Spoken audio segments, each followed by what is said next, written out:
আল্লাহর নবী সাল্লাল্লাহু আলাইহি ওয়াসাল্লাম মৃত্যু শয্যায় শায়িত, রাসূলের বিবিগণ ঘরের মধ্যে অবস্থান করছেন।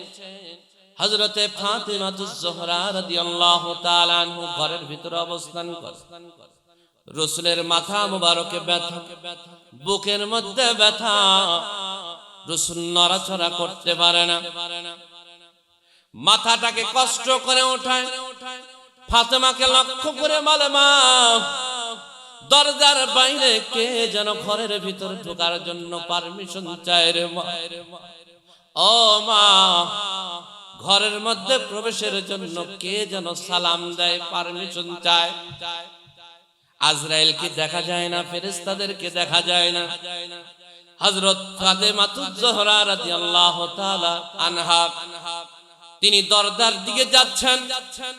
আল্লাহ রাব্বুল আলামিন হযরতে আজরাইল আলাইহিস সালামকে মেসেজ করলেন, ও আজরাইল, আমার ফাতেমার সামনে তুমি ওপেন হয়ে যাও, প্রকাশিত হয়ে যাও, নচেত আমার হাবিব জনাবে মুহাম্মদুর রাসূলুল্লাহ সাল্লাল্লাহু আলাইহি ওয়াসাল্লামের কথা মিথ্যা হয়ে যাবে। হযরত ফাতেমাতুজ জোহরা তিনি দরজার কিনারে এসে দেখেন বিরাট বিশাল দেহের অধিকারী একজন ব্যক্তি দাঁড়িয়ে আছে। চোখগুলো বিশাল বড় বড়, যেন এক একটা আগুনের দোলা। মক্কা মদিনা কোনো মানুষের সাথে মিল হয় না। হযরত ফাতেমাতুজ জোহরা লোকটার বিবরণ দিল। আল্লাহর পয়গম্বর বুঝতে আর বাকি রইল না। আল্লাহর পয়গম্বর বলেন, মা হাযা মালাকুল মউত, ইনি হলো মৃত্যুর দূত ফেরেশতা আজরাইল আলাইহিস সালাম। ও মা, হাযিমিল লাজ্জাতিল মাউত, ইনি হলো পৃথিবীর সমস্ত স্বাদকে কর্তনকারী, পৃথিবীর স্বামী স্ত্রীর মহব্বতকে কর্তনকারী, ছেলে সন্তানের মহব্বতকে কর্তনকারী। ও মা, উনি হলো মালাকুল মউত ফেরেশতা, ঘরে ঢোকার অনুমতি দিয়ে দাও, পারমিশন দিয়ে দাও। হযরতে ফাতেমাতুজ জোহরা চোখের পানি ছেড়ে দিয়ে বলে, আব্বা জান, আপনি দীর্ঘদিন যাবত বিছানার মধ্যে পড়ে আছেন, এই সময় কেন আজরাইল আসলেন? বুঝতে পেরেছি আপনাকে নেওয়ার জন্য এসেছে গো আব্বা জান। ও আব্বা, আপনি এই পৃথিবীর জমিন থেকে বিদায় হয়ে গেলে আমি ফাতেমাকে আর কে আদর করবে? আমি ফাতেমার খোঁজ খবর আর কে নেবে? আব্বা জান, অনুমতি দেব না। আব্বা জান, আমার ঘরে খাবার না থাকলে হাসান আর হুসাইনকে সান্ত্বনা দিতাম, নানার কাছে যাও। ঘরে থেকে দৌড় দিয়া পেটে ক্ষুধা নিয়া খাবার না পাইলেও আপনার চেহারা দর্শন করে তাদের ক্ষুধা লাগাব হয়তো। আব্বা জান, হাসান আর হুসাইন সান্ত্বনা পাবে কোথায় গিয়ে? আব্বা জান, আজরাইলকে ঢোকার অনুমতি দিব না, আজরাইলকে ঢোকার অনুমতি দেওয়া হবে না। আল্লাহর নবী, বিশ্ব নবী রাহমাতাল লিল আলামিন ডাক দিয়ে বলেন, মা, দে রে, অনুমতি দিয়ে দে। অনুমতি না দিলেও আল্লাহ রাব্বুল আলামিন তাকে পারমিশন দিয়ে দিয়েছেন, তাকে অনুমতি দিয়ে দিয়েছেন। আমার কাছে অনুমতি চাই, এটা আমি আখিরি পয়গম্বর জনাবে মুহাম্মদুর রাসূলুল্লাহ সাল্লাল্লাহু আলাইহি ওয়াসাল্লামের শান। সুবহানাল্লাহ। মা, অনুমতি দিয়ে দাও। অনুমতি না দিলেও তার ঢোকার অনুমতি আছে। আল্লাহর নবী ফাতেমার চোখে পানি দেখে সহ্য করতে পারলেন না। মাথায় ব্যথা, বুকে ব্যথা, হাত দিয়ে ইশারা করলেন, মা, আমার কাছে আসো। ও মা, তুমি আমার কাছে। আল্লাহর নবী তাকে কানে কানে কি কথা বললেন? ফাতেমা রাদিয়াল্লাহু তাআলা আনহা তিনি খুশি হয়ে গেলেন। হযরতে আয়েশা রাদিয়াল্লাহু তাআলা আনহা বলেন, ও ফাতেমা, তুমি এতক্ষণ কান্না করতেছিলে, তোমার বাবা কি কথা বলল তুমি খুশি হয়ে গেলে? বলে আমার আব্বা জান আমাকে বলেছেন আমি পৃথিবী থেকে বিদায় হয়ে যাওয়ার কিছুদিন পর তোমার সাথে আমার সাক্ষাৎ হবে। এই খুশিতে আমি ফাতেমাতুজ জোহরাও খুশি হয়ে গেছি। প্রিয় ভাইরা আমার, আজরাইল আলাইহিস সালামকে অনুমতি দিয়ে দিলেন। আজরাইল ঘরের ভিতর প্রবেশ করে বললেন, আসসালাতু আসসালামু আলাইকা ইয়া রাসূলুল্লাহ, আসসালাতু আসসালামু আলাইকা ইয়া হাবিবাল্লাহ। ওগো পয়গম্বর, আপনি যদি যেতে চান গো, আপনাকে নিয়ে যাব, আপনার জান কবজ করব। আর যদি পৃথিবীর বুকে থাকতে চান, আপনাকে হায়াত বাড়িয়ে দেওয়া হবে। আল্লাহর নবী, বিশ্ব নবী, রাহমাতাল লিল আলামিন বললেন, ও আজরাইল, পৃথিবী থেকে আমি যাব কি যাব না আমি এখন তোমাকে বলবো না। হাত্তা ইয়াতিনিল জিবরাইল, যতক্ষণ পর্যন্ত জিবরাইল আমার কাছে না আসে ততক্ষণ পর্যন্ত তুমি একটু ওয়েট করো।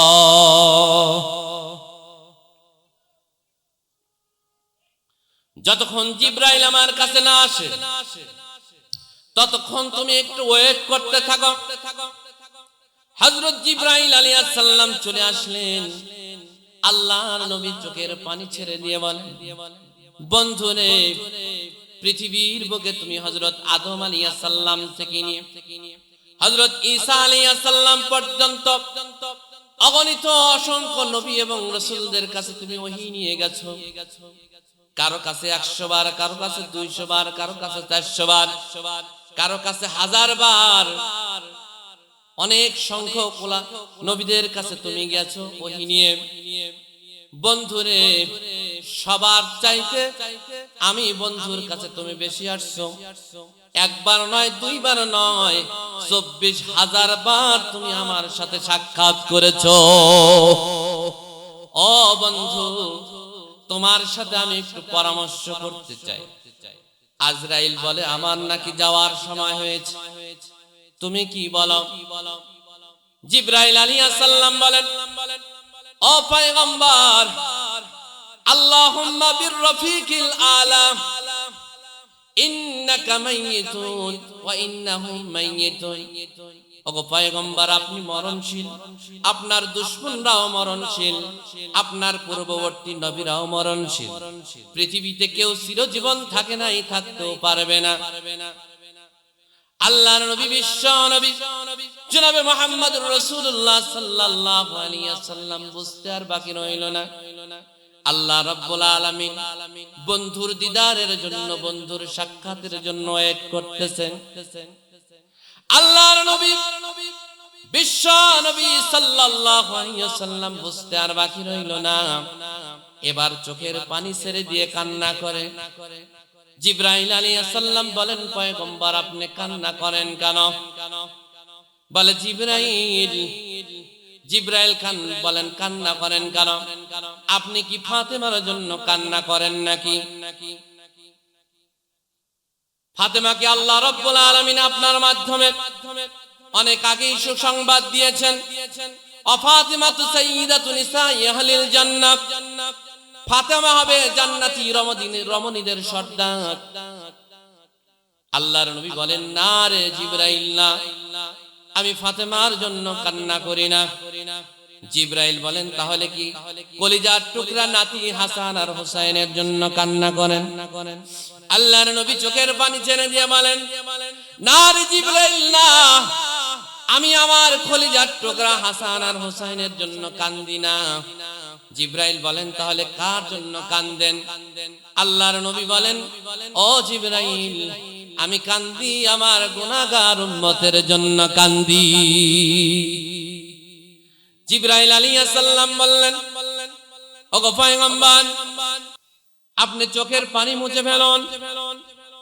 আপনার উম্মতের জন্য আপনি যখন পৃথিবী থেকে বিদায় হয়ে যাবেন, আপনার উপর দরুদ প্রেরণ করার জন্য পৃথিবীর যে কোনো প্রান্ত থেকে যখন আপনার উম্মতরা আপনার উপর দরুদ প্রেরণ করবে, পৃথিবীর যে কোনো প্রান্তে থেকে কেউ যদি দরুদ পাঠ করে, প্রেরণ করে, তাহলে এক শ্রেণীর ফেরেশতা আল্লাহ রাব্বুল আলামিন তৈরি করেছেন। এই ফেরেশতারা তার নাম ঠিকানা সহ আপনার রওজা মোবারকে পৌঁছায় দিবেন। আল্লাহর নবী বলেন, ও জিবরাইল, আমার কাছে দরুদ পৌঁছাবে কি পৌঁছাবে না এইটা নিয়ে আমি টেনশন করি না, পেরেশান হই না।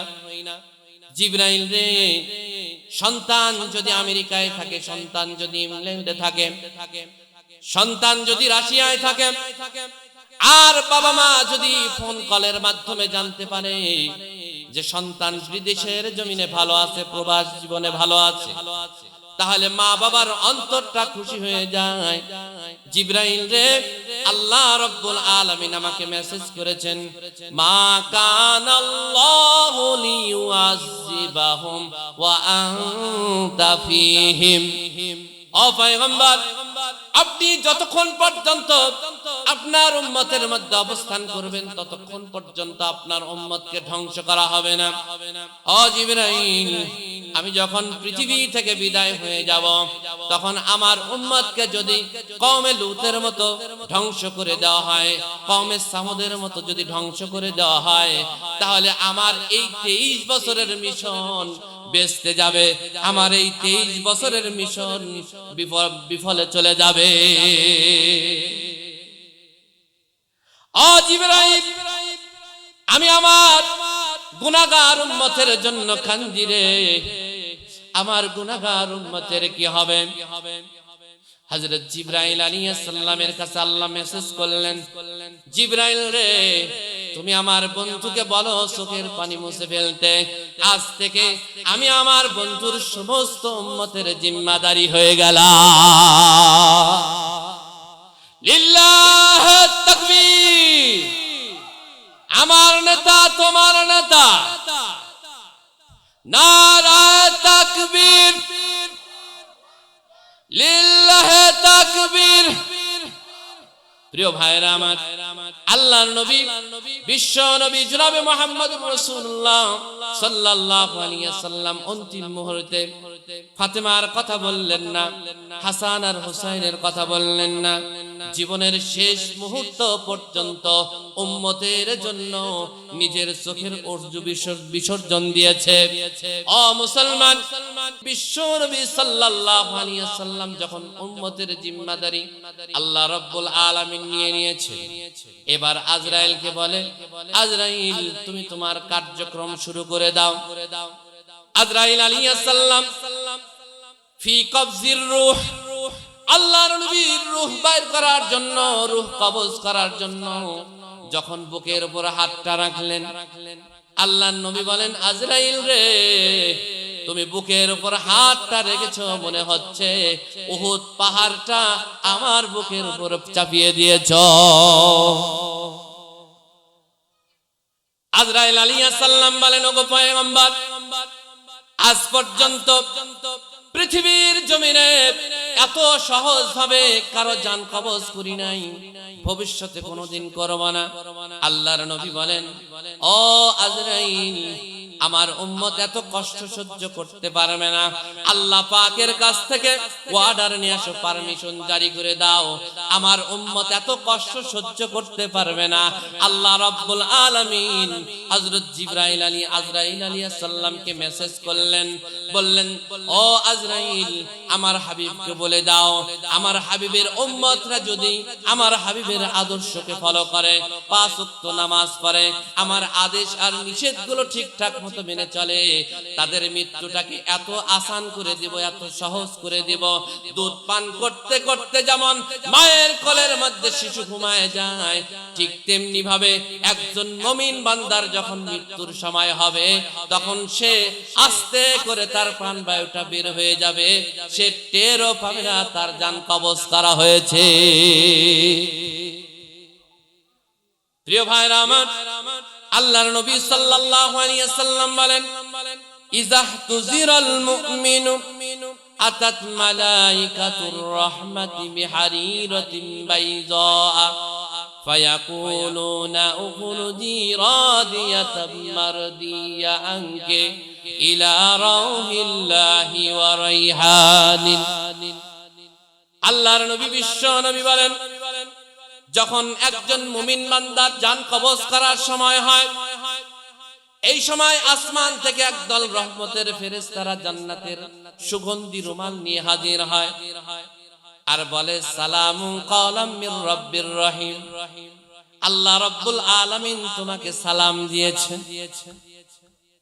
শুধু তাই নয়, ফেরেশতারা মুমিন ব্যক্তিকে লক্ষ্য করে বলেন, ইয়া আইয়ুহান নাফসুল মুতমাইন্নাহ ইরজিই ইলা রাব্বিকি রাদিয়াতাম মারদিয়া ফাদখুলি ফি ইবাদি ওয়াদখুলি জান্নাতি। হে প্রশান্ত মন, আল্লাহ পাকের সন্তুষ্টর দিকে বের হয়ে আসো। আল্লাহ রাব্বুল আলামিন তোমার উপরে সন্তুষ্ট, তুমিও আল্লাহ পাকের উপরে সন্তুষ্ট। আল্লাহ পাকের খাঁটি বান্দাদের মধ্যে শামিল হয়ে যাও আর আল্লাহ পাকের সুবিশাল জান্নাতের মধ্যে প্রবেশ করো। প্রিয় ভাইরা আমার, একজন মুমিন বান্দার যখন জান কবজের সময় হয়, মৃত্যুর যন্ত্রণা সবার হয়, সবাইকে মৃত্যুর যন্ত্রণা ভোগ করতেই হবে, কেউ মৃত্যুর যন্ত্রণা থেকে রেহাই পাবে না। কিন্তু মুমিন বান্দার যখন মৃত্যুর সময় হয়, তখন জান্নাতের সমস্ত দরজাগুলো ওপেন করে দিয়ে জান্নাতের সমস্ত হুরদেরকে তার সামনে প্রেজেন্ট করে দেওয়া হয়। জান্নাতের হুরিরা তার সামনে জান্নাতের পেয়ালাগুলো নিয়ে জান্নাতের পবিত্র মদ, জান্নাতের পবিত্র শরাব, জান্নাতের পবিত্র মদ মধু নিয়ে তাকে ডাকতে থাকে, বলে, আসো আসো, তোমার সাথে গল্প হবে, তোমার সাথে আনন্দ হবে। এমনি করে করে যখন জান্নাতের নাজ নিয়ামত দেখতে থাকে, মালাকুল ফেরেশতা আস্তে করে জানটা কবজ করে নিয়ে যায়, সে টেরও পায় না। অতঃপর তাকে নিয়ে ঊর্ধ্ব জগতে উঠতে থাকে। যখন ঊর্ধ্ব গগনে উঠতে থাকে, ফেরেশতারা জিজ্ঞাসা করতে থাকে এই ব্যক্তিকে, এর ঠিকানা কোথায়, এত সুগন্ধি ছড়াচ্ছে, এই প্রাণটা আমার হাতে দিয়ে দাও, এই নফসটাকে আমার হাতে দিয়ে দাও, এই রূহটাকে আমার হাতে দিয়ে দাও।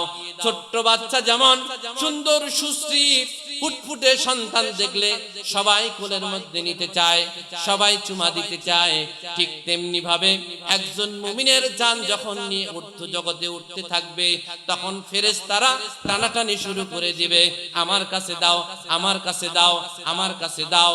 আল্লাহ রাব্বুল আলামিনের আরশ থেকে আওয়াজ আসবে, আমার বান্দার নামটাকে ইল্লিনের খাতার মধ্যে লিখে দাও। সুবহানাল্লাহ। বান্দার নাম যখন ইল্লিনের খাতার মধ্যে লেখা হবে, রূহটাকে কবরের দেহের মধ্যে দিয়ে হাত দিয়ে দেওয়া হবে। এরপরে আল্লাহর রাসূল সাল্লাল্লাহু আলাইহি ওয়াসাল্লাম বলেন, ইয়াতিহি মালাকান ফায়ুজলিসানিহি ফায়াকুলান লাহু মার রাব্বুকা। দুইজন ফেরেশতা এসে বলবে, মান রাব্বুকা, তোমার রব কে? এই মুমিন বান্দা বলবে, রব্বি আল্লাহ, রব আমার আল্লাহ। ফায়াকুলান লাহু, দুইজন ফেরেশতা জিজ্ঞাসা করবে, আমা দীনুকা, তোমার ধর্ম কি? এবার মুমিন বান্দা বলবে, দীন আল ইসলাম, আমার ধর্ম হলো ইসলাম। অতঃপর জিজ্ঞাসা করা হবে, মান হাযার রাসূলু আল্লাযী বুইসা ফীকুম, এই ব্যক্তিকে আল্লাহর নবী সাল্লাল্লাহু আলাইহি ওয়াসাল্লামের চেহারাকে তার সামনে প্রদর্শন করা হবে। আল্লাহর নবী সাল্লাল্লাহু আলাইহি ওয়াসাল্লামের চেহারা দেখে বলবে, ওয়া রাসূলুল্লাহ সাল্লাল্লাহু আলাইহি ওয়াসাল্লাম, তিনি হলো বিশ্ব নবী জনাবে মুহাম্মদুর রাসূলুল্লাহ সাল্লাল্লাহু আলাইহি ওয়াসাল্লাম। আসমান থেকে এক শ্রেণীর আওয়াজ আসবে, ফায়ুনাদি ফিহি মুনাদিম মিনাস সামাই আন সাদাকা আবদি, আমার বান্দা সত্য কথা বলেছে, ফাফরিশুহু মিনাল জান্নাতি, তার কবরের মধ্যে জান্নাতের বিছানা বিছায় দাও, ওয়ালবিসুহু মিনাল জান্নাতি, তার শরীরের মধ্যে জান্নাতের পোশাক পরায় দাও, ওয়াফতাহু লাহু বাবান ইলাল জান্নাতি, আর তার জান্নাতের জন্য তার কবরের মধ্যে জান্নাত থেকে একটা দরজা খুলে দিয়ে দাও। অতঃপর ফেরেশতারা বলবে, নুম কানাউমাতিল উরুস, নতুন গোলামিয়া, নতুন নতুন জামাই যেমন বাসর ঘরে স্ত্রী নিয়ে ঘুমায়, ঠিক তেমনি ভাবে তুমি এই বাসর ঘরের মধ্যে কবরের মধ্যে ঘুমাও, কিয়ামত পর্যন্ত তোমাকে আর কেউ ডিস্টার্ব করবে না।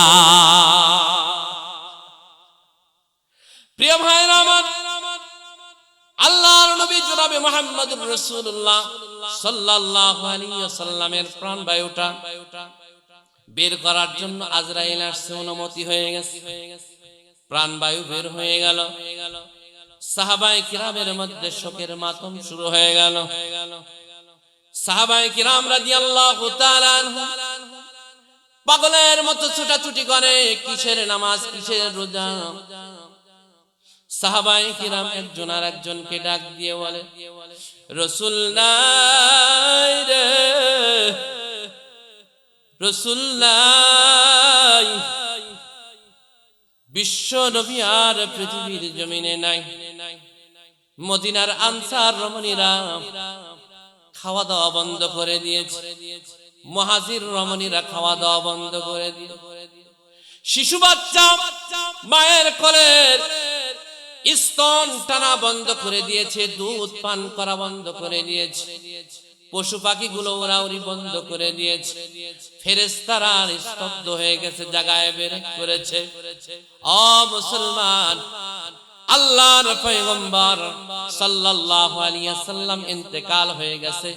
অনেক সাহাবায়ে কিরাম রাদিয়াল্লাহু তাআলা আনহুম তিনারা অনেকে আল্লাহ পাকের কাছে দোয়া করেছে, ও মালিক, যেই চোখ দিয়া পয়গম্বর সাল্লাল্লাহু আলাইহি ওয়াসাল্লামকে দেখা যাবে না, ওই চোখটাকে, ওই চোখ দিয়া পৃথিবীর কোনো আলো বাতাস দেখতে চাই না, চোখটাকে অন্ধ করে দাও। আল্লাহ দোয়া কবুল করেছেন, চোখ অন্ধ হয়ে গেছে। হযরত ওমর রাদিয়াল্লাহু তাআলা আনহু তিনি তরবারি কোষ মুক্ত করে নিয়ে ঘুরে আর বলে, যে ব্যক্তি বলবে পয়গম্বর সাল্লাল্লাহু আলাইহি ওয়াসাল্লাম ইন্তেকাল করেছে, তার গর্দান উড়ায় দেওয়া হবে।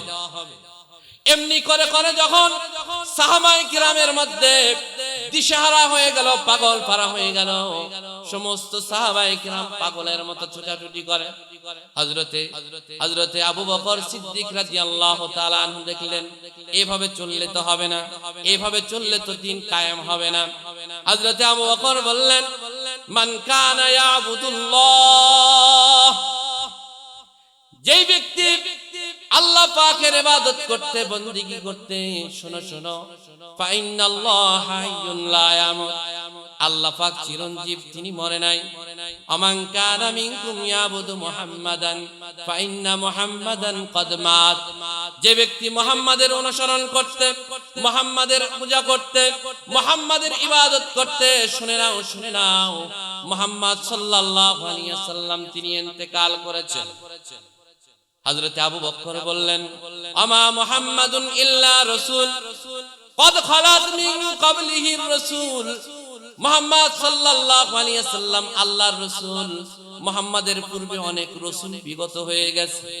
আফা ইম্মাতা আও কুতিলান কলাবতুম আলা আকাবিকুম, মুহাম্মদ সাল্লাল্লাহু আলাইহি ওয়াসাল্লাম যদি ইন্তেকাল করে অথবা যুদ্ধের ময়দানে শহীদ হয়ে যায়, তোমরা কি তোমাদের পূর্ববর্তী ধর্মের মধ্যে ফিরে যাবে? আমান কানা আমান ইয়ানকালিবু আলা আকিবাইহি ফালা ইয়াদুরুল্লাহা শাইআ, আর যেই ব্যক্তি নিজ ধর্মে, পূর্বের ধর্মে ফিরে যাবে, সে আল্লাহ পাকের কোনো ক্ষতি করতে পারবে না। যখন হযরতে আবু বকর সিদ্দিক রাদিয়াল্লাহু তাআলা আনহু এই আয়াতটাকে প্রেজেন্ট করলেন, সমস্ত সাহাবায়ে কিরাম বসে আসলেন। রাসূল সাল্লাল্লাহু আলাইহি ওয়াসাল্লামকে 3 দিন পর দাফন করা হলো। রাসূল সাল্লাল্লাহু আলাইহি ওয়াসাল্লামকে একযোগে অনেকগুলো মানুষ দাফন করে নাই, 10 জন 5 জন করে একের পর এক দাফন করে 3টা দিন অতিক্রম হয়ে গেছে। 3 দিনের মাথায় বুধবারের দিন গিয়ে আল্লাহর রাসূলের দাফন কার্যক্রম সমাপ্ত হয়েছে। প্রিয় ভাইরা আমার, আল্লাহর নবী, বিশ্ব নবী সাল্লাল্লাহু আলাইহি ওয়াসাল্লাম ইন্তেকাল করেছেন। আল্লাহর নবী, বিশ্ব নবী সাল্লাল্লাহু আলাইহি ওয়াসাল্লাম ইন্তেকাল করেছেন। সমস্ত সাহাবায়ে কিরাম সহ্য করতে পারলেও হযরতে বিলাল সইতে পারে না। বিলাল মসজিদে নববীতে আযান দেওয়া বন্ধ করে দিয়েছে। হযরতে আবু বকর বলে, ও বিলাল, তুমি আযান দাও না কেন? বিলাল বলে, যেখানে নবীকে দেখা যায় না সেখানে বিলালের আযান আর হবে না। যেখানে নবীকে দেখা যায় না সেখানে বিলালের আযান আর হবে না। বিলাল রাদিয়াল্লাহু তাআলা তিনি সমস্ত সাহাবায়ে কিরামকে ত্যাগ করে রাসূল সাল্লাল্লাহু আলাইহি ওয়াসাল্লামকে দাফন কার্যক্রম শেষ করে তিনি চলে গেলেন দামেস্কের মধ্যে। দামেস্কে অবস্থান করতেছেন। এইদিকে সাহাবায়ে কিরাম রাদিয়াল্লাহু তাআলা আনহুম প্রতিদিন আল্লাহর রাসূলকে সালাম জানায়, দুরূদ প্রেরণ করে। দীর্ঘ 6 মাস হয়ে গেল বিলাল রাসূল সাল্লাল্লাহু আলাইহি ওয়াসাল্লামের কবরের পাশে আসে না। স্বপ্ন যোগে হযরত বিলালকে স্বপ্নে দেখায়, বিলাল রে, তুমি কি আমারে ভুলে গেলে নাকি? হযরত বিলাল বলেন, হযরত বিলাল শোয়া থেকে উঠে ঘুম থেকে জাগ্রত হয়ে রাত্রি বেলায় রওনা দিয়েছে মদিনার উদ্দেশ্যে। মদিনার উদ্দেশ্যে যখন রওনা হয়েছে ফজরের সময় এসে বিলাল রাদিয়াল্লাহু তাআলা আনহু মদিনার বুকে পৌঁছে গেছে। সকালবেলা উঠে দেখে 6 মাস পর বিলাল রাদিয়াল্লাহু তাআলা আনহু মদিনায় উপস্থিত হয়ে গেছে। সাহাবায়ে কিরাম মনের মধ্যে আশ্বস্ত নিয়ে আসছে, মনের মধ্যে শান্তি অনুভব করছে। বিলাল চলে এসেছে রে, বিলাল চলে এসেছে। এখন শুরু হয়ে যাবে রাসূল সাল্লাল্লাহু আলাইহি ওয়াসাল্লামের জামানার আযান। বিলালকে গিয়া আবু বকর রিকোয়েস্ট করে, ও বিলাল, তুমি আজকে আযান দাও। বিলাল বলে, যেখানে রাসূলকে দেখা যায় না সেখানে বিলাল আর আযান দেবে না। সমস্ত সাহাবায়ে কিরাম যেখানে রিকোয়েস্ট করলেন, কারো কথা শুনলেন না। এবার সাহাবায়ে কিরাম পরামর্শ করলেন, যাকে দিয়ে রিকোয়েস্ট করাইলে বিলাল কথা শুনবে, তাদেরকে দিয়ে রিকোয়েস্ট করাইতে হবে। হযরতে হাসান আর হুসাইনকে পাঠিয়ে দিলেন। হাসান আর হুসাইনকে দেখতে একরকম রাসূল সাল্লাল্লাহু আলাইহি ওয়াসাল্লামের চেহারার সাথে তার চেহারার অনেক মিল। এবার হাসান আর হুসাইন গিয়ে বলে, ও নানার সাহাবীরে, কতদিন তোমার সুমন্ত মধুর কণ্ঠে আযান শুনি না, একটু আযান দাও না, একটু আযান দাও না। হাসান আর হুসাইনের কথা অ্যাবাউট করতে পারলেন না। এবার বিলাল রাদিয়াল্লাহু তাআলা আনহু তিনি আযান দেওয়া শুরু করলেন। যখন মসজিদে নববীতে আযান দিতে দিতে আশহাদু আন্না মুহাম্মাদার রাসূলুল্লাহর জায়গায় আসলেন, সঙ্গে সঙ্গে বিলাল জায়গায় অজ্ঞান হয়ে পড়ে গেলেন। প্রিয় ভাইরা আমার, আমি বুঝাইতে চাচ্ছি সাহাবায়ে কিরাম রাদিয়াল্লাহু তাআলা আনহুম তারা রাসূল সাল্লাল্লাহু আলাইহি ওয়াসাল্লামকে কি পরিমাণে মহব্বত করতেন। যেখানে রাসূলকে দেখা যায় না সেখানে বিলাল আযান দেয় না। রাসূল সাল্লাল্লাহু আলাইহি ওয়াসাল্লামের জন্য নিজের জানকে কুরবান করতে সাহাবায়ে কিরাম প্রস্তুত ছিলেন। ও রাসূলের উম্মত, রাসূল সাল্লাল্লাহু আলাইহি ওয়াসাল্লাম বিদায় হয়ে গেছেন 1450 বছর আগে। পৃথিবীতে 1 লক্ষ মতান্তরে 1.25 লক্ষ নবী এবং রাসূলকে আল্লাহ পাক পাঠিয়েছেন, তাদেরকে মুজিজা দিয়েছেন, কারিশমা দিয়েছেন। রাসূল ইন্তেকাল হয়ে গেছে, নবী ইন্তেকাল হয়ে গেছে, তাদের মুজিজাও শেষ হয়ে গেছে। কিন্তু আমার নবী, বিশ্ব নবী জনাবে মুহাম্মদুর রাসূলুল্লাহ সাল্লাল্লাহু আলাইহি ওয়াসাল্লাম তিনি ইন্তেকাল করেছেন। 1450 বছর হয়ে গেছে, এখনো রাসূল সাল্লাল্লাহু আলাইহি ওয়াসাল্লামের রানিং 5টি মুজিজা আমাদের মধ্যে বিদ্যমান। কয়টি মুজিজা? 5টি মুজিজা আমাদের মধ্যে বিদ্যমান। 1 নম্বরে কোরআন, 2 নম্বরে সুন্নাতে রাসূল সাল্লাল্লাহু আলাইহি ওয়াসাল্লাম, 3 নম্বর মসজিদ, 4 নম্বর মাদ্রাসা, 5 নম্বর উলামায়ে কিরাম। প্রিয় ভাইরা আমার, আজকে এমন এক মার্কাজের সামনে আমরা উপস্থিত হয়েছে, এই সাবিলুর রশাদ নুরানী কিন্ডারগার্টেন। এখানে শুধু বড় লোকের সন্তানরা পড়াশোনা করে না, এখানে গরিবের সন্তানরাও পড়াশোনা করে। বাজানরে আমার, এই একই মার্কাজের মধ্যে 3টা রাসূলের মুজিজা কায়েম এবং দায়েম আছে। কোরআনের তেলাওয়াত হচ্ছে। ও প্রিয় মুসলমান ভাইরা আমার, কোরআনের তেলাওয়াত হচ্ছে, উলামায়ে কিরাম তৈরি হচ্ছে, এখানে রাসূলের সুন্নাতের প্রশিক্ষণ হচ্ছে। এই মাদ্রাসা আমাদের জন্য দরকার আছে না নাই? কোরআনের মহব্বত আমাদের মধ্যে দরকার আছে না নাই? কোরআনকে ভালোবাসেন কারা কারা একটু হাত তুলে দেখান তো। লিল্লাহি তাকবীর। প্রিয় ভাইরা আমার, কোরআনকে ভালোবাসেন। এই কোরআন আল্লাহর রাসূলের এক নাম্বার মুজিজা। এই মুজিজাকে যে ভালোবাসবে, আল্লাহর নবী সাল্লাল্লাহু আলাইহি ওয়াসাল্লাম তাকে মহব্বত করে কাল হাসরের ময়দানে হাউজে কাউসার থেকে পানি পান করাইবেন। এই কোরআনের 30টা পারা, কয়টা পারা? 30টা পারা। এই 30টা পারা একজন ব্যক্তি ক্রয় করে নিয়ে তার বাবা মায়ের রূহের মাগফিরাতের জন্য সওয়াব রেসানি করবেন। এমন একজন আল্লাহর গোলাম আছেন কি যে 20,000 টাকা দান করে এই মাদ্রাসার এতিম ছাত্রদের জন্য, অসহায় ছাত্রদের জন্য সহযোগিতা করবেন। আল্লাহর রাসূলের এক নাম্বার মর্যাদাকে ভালোবেসে, এক নাম্বার মর্যাদা কোরআনকে ভালোবেসে 20,000 টাকা দান করে নজির স্থাপন করবেন। ও মুসলমান, কাল হাসরের ময়দানে এই মজমার কৃষ্টি কালচারকে, এই মজমার এই বিষয়বস্তুকে ফেরেশতারা লিপিবদ্ধ করতেছেন, ভিডিও করতেছেন। কাল হাসরের ময়দানে এটা আমাদের জন্য ডকুমেন্টস হয়ে থাকবে। প্রিয় ভাইরা আমার, এক নম্বরে কে আছেন? এই 30টা পারার মহব্বত করে একজন ব্যক্তি 20,000 টাকা দান করবে। আসেন, কে আছেন এক নম্বরে? মা বোনদের মধ্যে অনেকে আছেন। আচ্ছা, 2,000 পরে। 2 নাম্বার অপশন হলো কোরআনের 30টা পারা 3 ভাগে বিভক্ত করব। প্রথম 10 পারার জন্য একজন ব্যক্তি 10,000 টাকা দিবেন। কি আছেন? আসেন, একজন ব্যক্তি অন্তত পক্ষে 10,000 টাকা দিবেন। আজকে তার জন্য বিশেষভাবে দোয়া করা হবে। আল্লাহর নবী, বিশ্ব নবী সাল্লাল্লাহু আলাইহি ওয়াসাল্লাম বলেন, যে ব্যক্তি ইন্তেকাল করে তার মতো অসহায় আর কেউ নাই।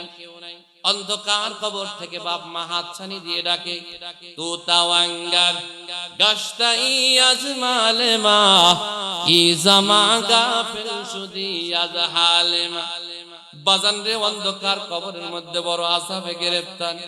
ও বাজান, আমাদের জন্য 10,000 টাকা বড় ব্যাপার না।